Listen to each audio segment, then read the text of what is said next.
I'm Michelle. And I'm Katherine. And we're here at the Healthy Hurried Human podcast, where we talk about keeping pace in a world that never slows down. This episode of the Healthy Hurried Human podcast is sponsored by Midlife Thrives. Midlife Thrives is for women in their 30s, 40s, and 50s navigating perimenopause and menopause. If you've felt the energy dips, the mood swings, or the brain fog that make you wonder if you're losing yourself, you're not alone. Midlife Thrives is here to help give you clarity, resources, and a supportive circle of women who get it. No quick fixes, no shame, just some real guidance for real life. Learn more and connect at midlifethrives.com because thriving in midlife isn't optional, it's your new standard. Welcome back to the Healthy Hurried Human podcast. I'm Katherine. I'm Michelle. And we're happy to have you with us today. I'm going to start today by reading a quote from my favorite engagement guru, Marcus Buckingham. Literally came through Instagram. He posted this on Instagram yesterday. And I thought, this is literally out of the Michelle Fox playbook. This is what he said. In the end, work-life balance is an unachievable goal because it asks us to aim for a monetary stasis in a world that is ever-changing. Supposing we ever get things just exactly in balance, we know for sure something will come along and unbalance them, and we'll be back to pushing our balance rock up the hill again. I thought, boy, do we have a lab for you? I mean, this is literally everything you have talked about, why you started this company, or a foundational belief about the company is that we're not striving for balance. We don't use that word when we're talking and when we're presenting and consulting because it is not achievable. It's counterintuitive to how the world works. I was talking about it with my niece. Shout out to Miller. Thanks. Wearing your earrings. Love them. Was talking to her literally last night about this. And I said, even our world is on an axis at a tilt. Like, she just rolled her eyes at me. But, it's somehow we believe that balance is what we need or stability is what we need. And well, it's where we think we feel the most secure. So balance is achievable. It's not sustainable. And so when you're when you roll something across the table, we know eventually it's going to start wobbling. We get such a thrill out of when we roll a quarter. If you can get a quarter to roll on its edges across the table, we get excited to see it. And then we see it wobble and then we know it's going to fall. Something in that sustain, when it's going and it's rolling and it's staying upright, there's something exciting and there's fun and there's security in that. But we also live with the oncoming, it's going to wobble and it's going to fall off.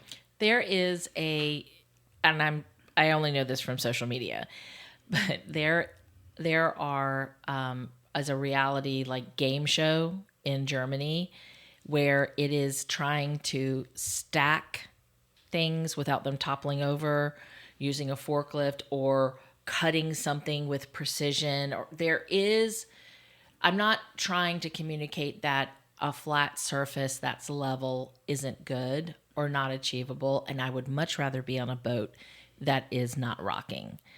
So I'm not trying to, I think I might have been a little dramatic, shocking in my opening statements, that there are some places where balance, I want my light fixture balanced, I want my right, of course, pictures level. I know that you know this. I meant that's the mindset that we can balance it. We we can do it. Yes, you can. I'm not going to tell you you're lying to yourself because you can. It's just what I want people, and I'm passionate about, is I want them to understand you get to have moments. And there are times in our life where we're like, okay, the sea is calm and I did it.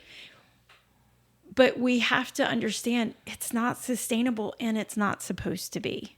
That's not how it's supposed to be. And it's that place in between calm and knowing, because as human beings, we know it's going to wobble. It's that space that we have to create some peace, because that's knowing, oh, I love it. How many times have you met somebody who's like, yeah, life is good. but I'm waiting for the other shoe to fall. That's exactly right. Yeah. And it's, to me, that isn't a way, that's living with anxiety. That is that in itself is an anxiety that we live with. And so we almost get a little nervous when things are going good because we know it's not going to last. And so it's like, golly, why? I don't want that to be the thing that people are trying to achieve in their life, is to constantly have this thing. And I don't want anything to come and mess it up, because then you're living with a constant like anxiety. Don't knock my house of cards down. I just got it built. Like, I don't want people to live in that space, which people live in that space the majority of the time, because they're living in that space of something's coming to mess this up. So I think I would just like to just point out two different things. We're not necessarily talking about your style of decorating, like the minimalist decorations. Mm-mm. And you and I walked into someone's house and they had nothing personal. They had nothing on the counters, hardly anything on the walls. It was just very barren, and it felt very sterile to me. Yeah. You walk into my house, it is visual overload. I started hosting a Bible study at my house a couple times a month, and everyone's comment was, "It's so much color." I mean, yes. And it's a lot to look at. But there's also a whole section in my house that I don't want people to see, where it's total messy and chaos. And I know that that is a mental sign of my stress and anxiety and ADHD, yada, yada, yada. So sometimes our physical spaces do reflect. But in an earlier podcast, you mentioned 3 areas: the spiritual, emotional, and relational, and or is spiritual not one of them, but emotional, relational, and mental. Mental, emotional, and relational. Mental, emotional, and relational. And this is where Healthy Hurried Human shows up in your life. That's right. To talk to you about being in a healthy place, and the tools that we have to help you do an appraisal, do an assessment of yourself personally, to say, how am I in this space? So tell us a little bit more about what tell us a little bit more about what you want to talk today about the Healthy Hurried Human. We want to add a little bit more to it. I want to talk about the consequences of a hurried life. And as a therapist, and then as a corporate consultant, I have a career of watching the consequences of constantly hurrying. And I've told you this, but I really want our listeners to understand something. There is this, especially if you're over the age of 30, there's this kind of, some people, it's loud, and for some people it's this quiet drive towards what used to be, or how it used to be, or, well, once my kids are grown, I will slow down, or I want to try to bring in things that from my childhood, that it used to be this way because it used to be slower, like the telephones on the wall. And we go towards things that we attach to life was better and slower then, because we don't have control over how fast life is right now. Interesting. And so the consequences of that is that we long for something that is not going to happen. We long for slow. Or we dream about when life will slow down. And we think we know when that might be, when we're empty nesters, or when we retire, or when I have enough money, or when something's paid off. Like, we build these things up in our mind and think, when I do that, I will have achieved a slower pace.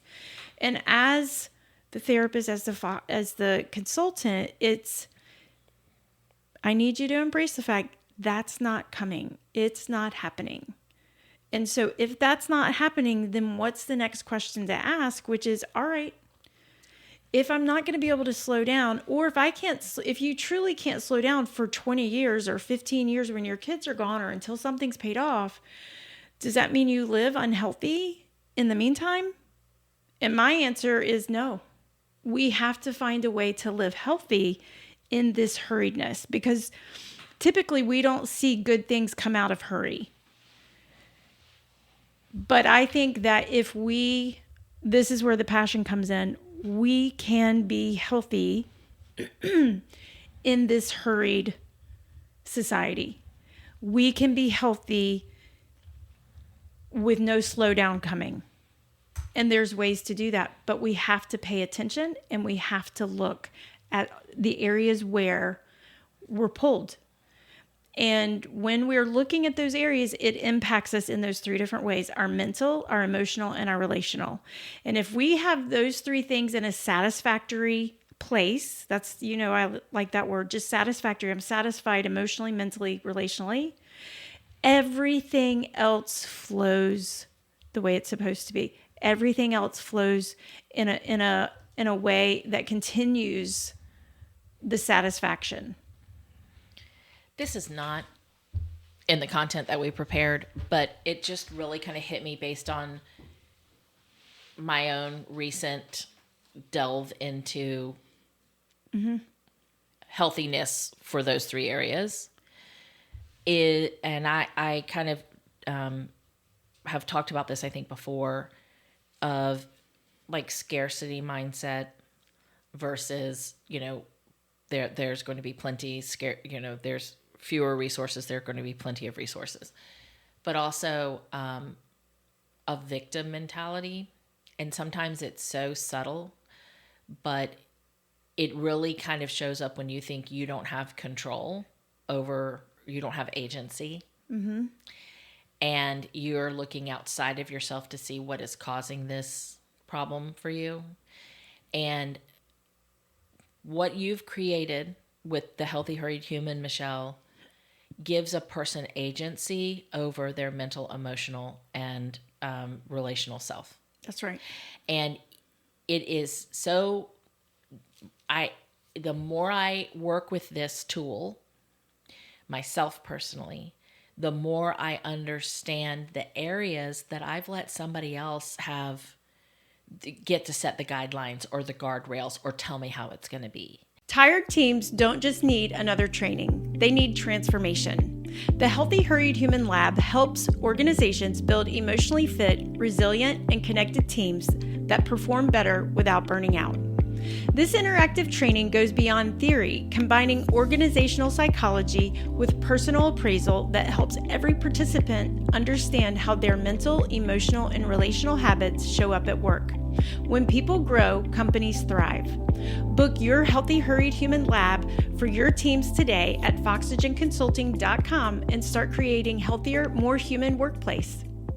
And the more that I can take that agency back for myself in these areas, the more internal peace I have, even in the midst of chaos. Yeah. And I have it, and you know this, and my family and friends know this too, is that the last few years have been a very big upheaval with me, not because necessarily of my circumstances, but the people that I love circumstances.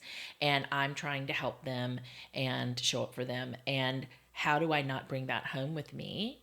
And learning how to be in the midst of a storm and know this is their storm or not my storm. It's an aspect of, in these areas, if you think someone else is causing the turmoil, going through this Healthy Hurried Human Lab really does help you take agency back to say, I actually have a choice how I show up in these areas. That's right.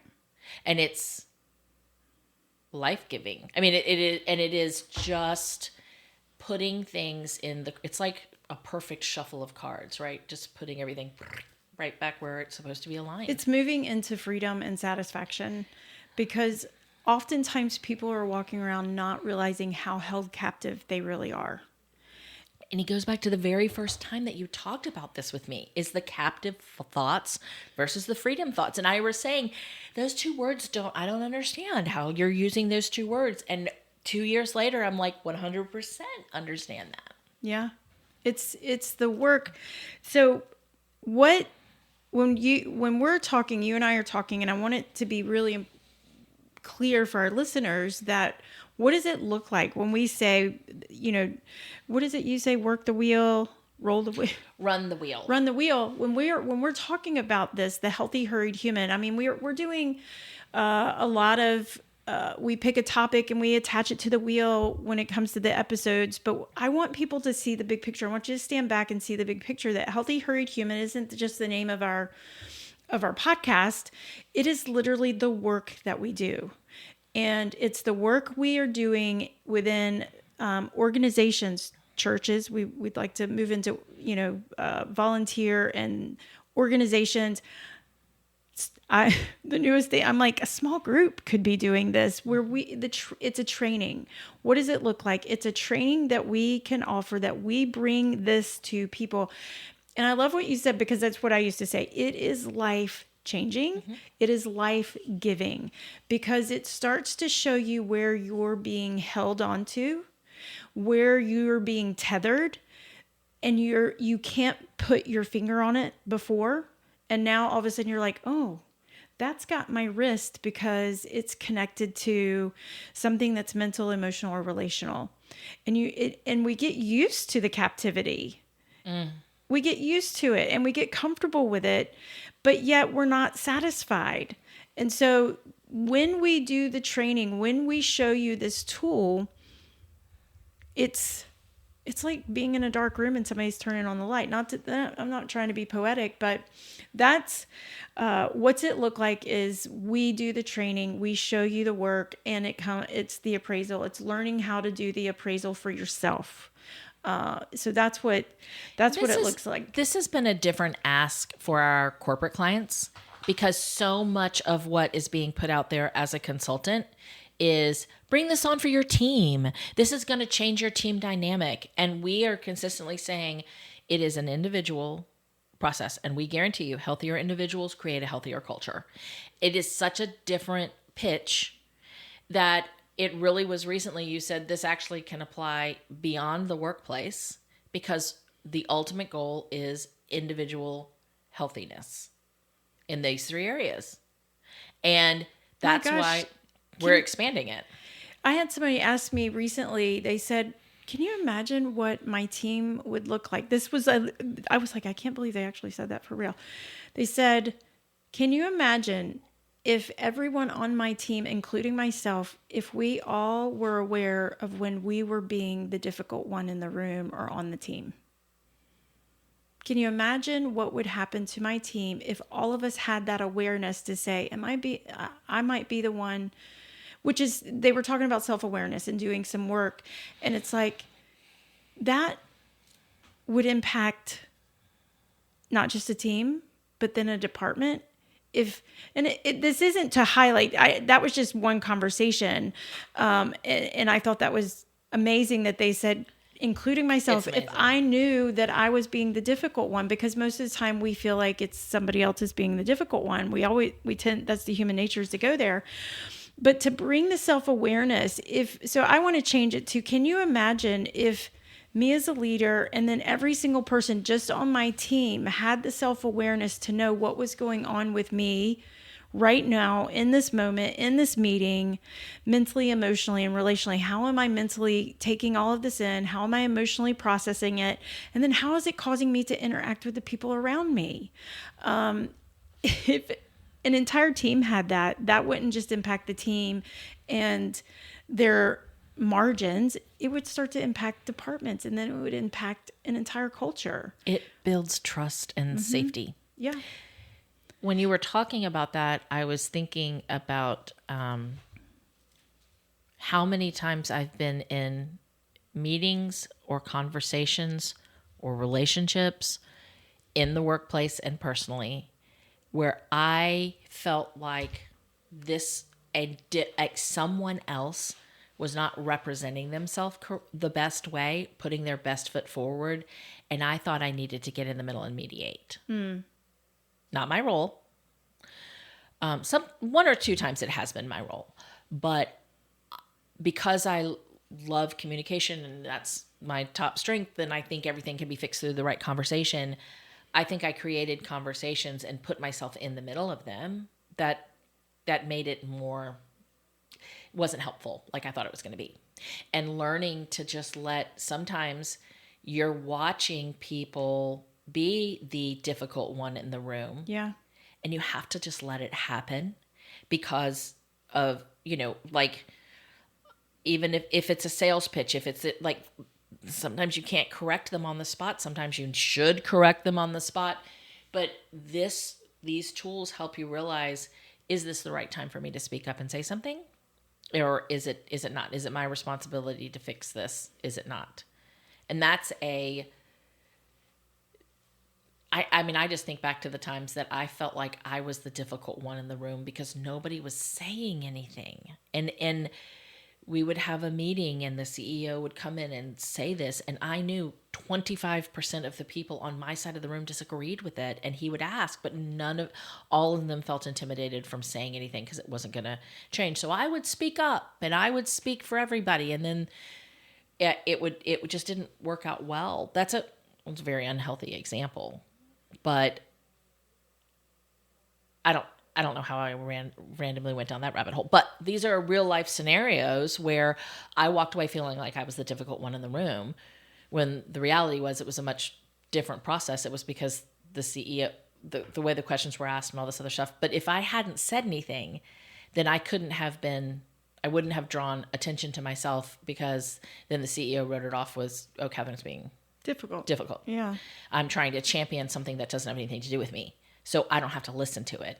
Instead of finding a better way, if I in that moment had just let it play out and then found another avenue to bring where people felt comfortable. So this is why it matters, is because you may have spoken up and maybe it failed, but I'm going to guess that, let's say there's 10 people in the room, the other 8 people in the room, minus you and the CEO or whoever's leading it, are regulating themselves and saying, I'll find a different way, but then they don't. Never do. They don't, because again, they aren't applying the things of saying, does this really matter to me? Is this something that is actually secretly holding me captive because of the way this is operating? And it's like, this gives you the tools.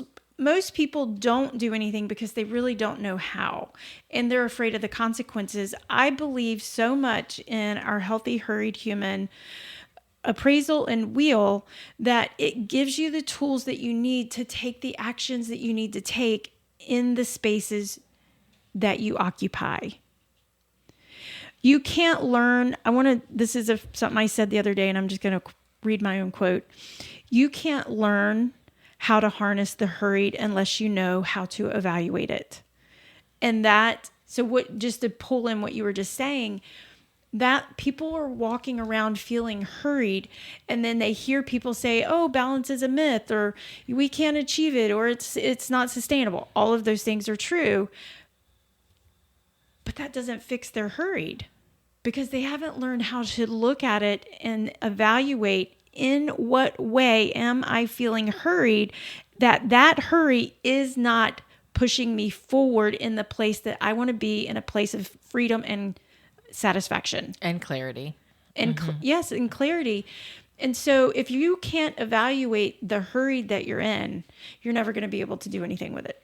And so we have created that system that harnesses it and helps you evaluate it, and then gives you the tools for it. I think that this, there are a couple of other factors that we had talked about earlier, is taking a step back and evaluating why that meeting was hurried. What is putting the pressure on your meeting, your group, whatever? Because we sometimes have this concept that pressure is bad. Mm-hmm. Especially a lot of the Gen Zers that we're talking to, when they feel pressure, they get really nervous because it makes them feel like something's bad. If it's pressure, it's bad. And you and I don't necessarily believe that pressure is bad. Not all pressure is bad. Not all pressure is bad. Not all friction is bad. And friction is actually quite necessary. But if you see friction as conflict and not necessarily as sharpening or strengthening, then it's perceived as bad. I think we have to, for me, is it productive? Is it productive pressure? Is it productive friction? And we have to be open to, so many people are used to, when they feel it, oh, it's conflict, I don't like it. And they start emotionally and physically responding to that, instead of taking a breath, looking at it and saying, wait a minute, what is this? I had a boss, one of my first bosses, out of college, and learned the most from, would say to me, look, we're disagreeing, but you know what? This causes us to, because look at how we're disagreeing. He used to point it out. We're disagreeing because, but it's building my respect for you. And I think it's probably building your respect for me. Some of that is, personality. Like some people will say, oh, that's just my personality. I'm just contrarian and like that about yourself. But is it beneficial and helpful? And these captive versus freedom thoughts. And when I know personally, when I'm in a better space, I'm also more open to hearing what someone else has to say. And how often do we talk to talk and not have a conversation to listen?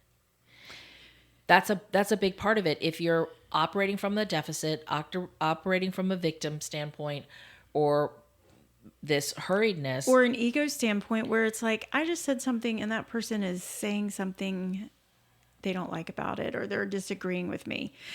That's for me, huge. That can be, I've had to learn that I have to pay attention to my body, my physical response, because you do this to me a lot, because you and I work together. So we work very closely. That's why I say a lot. But I'll say something and I can already see it. Your body will change. And I'm like, oh, she's about to push back on this. When I'm in a good place, I'm like, bring it. Like, let's do it. Let's, cut that turkey. But there are times when I'm like, I just, maybe I have an agenda or I wanted and I have to pay attention because my body will start to be like I feel it. And it's like, hey, we're just having a conversation here. Mm-hmm. Nobody's writing a bill at Congress. Mm-hmm. Like, I have to pay attention to my body, but that is something I have had to learn. And that is a tool that I have. Pay attention. My body sends me the signal first. We don't like that somebody has a disagreement. My ego has just been attacked. That is one of the things that I had a chiropractor say to me and a dentist both say to me after leaving a situation that was not great. They were like, you have less inflammation and the chiropractor said you're so much easier to adjust. And my dentist was like, your gums are so much better. And the only thing that I had changed was the work scenario. And I didn't realize how much my shoulders got closer to my ears. And so I think when I'm like I now have this posture of like, I don't know that I agree with that. Like I will figure out how do I feel that? And so when I say that mental, physical, and our mental, emotional, and relational drives everything. And trust me, over the years, I've been like, wait, does that fit? Does this fit? Because I think about physical and financial. I'm not a guru in those areas, but to me, I feel like mental, emotional, and relational drive those things, because when we are in a healthy, satisfactory place of freedom, mentally, emotionally, relationally, we make better decisions financially. Mm-hmm. We make better decisions professionally. We make better decisions for our physical self. So if you want to make better decisions, and if you want to be at a place where you find more satisfaction, or for me, you don't feel like you have to enter the chaos or jump feet first into the fight or the conflict. If you want to learn to be an observer and to the difference between captive and freedom thoughts, Healthy Hurried Human might be right up your alley, and it might be exactly what you're looking for. Yep, and you can reach out to talk to us for more information at info@foxygenconsulting.com. The Healthy Hurried Human podcast is brought to you by Foxygen Consulting and a handful of silent sponsors who believe in this work and quietly keep us going. We see you, we thank you, and we are glad that you're part of this journey.